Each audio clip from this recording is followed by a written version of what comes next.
Dar Edo, hej, tady nějaký borec a má tady úplně libový kolo. Mám ho vzít? BMX, kolik by tak stálo? 7 000? OK, tak já ho vezmu. A kde dáme sráz, já ti ho potom dám. Na Bílendě? Do 18 bych to stihl. 6 bych tam byl. Zdar. Kámo, konečně mám to kolo, máma mi ho konečně koupila. Za ty známky ve škole. Kámo, takže jo, za 2 hodiny na skateparku. Dobře, zdar.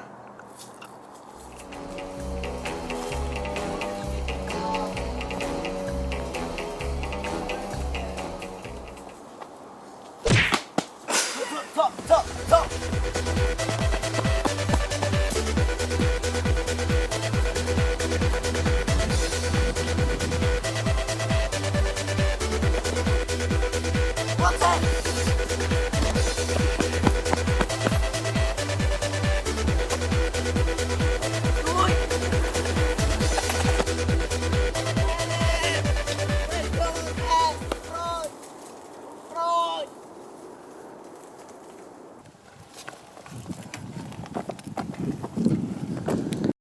Sakra, kdy už je?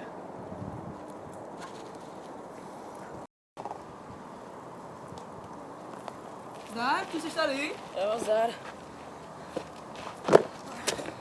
To je ono, jo? Jo. Ukáž. Dáš mi 7?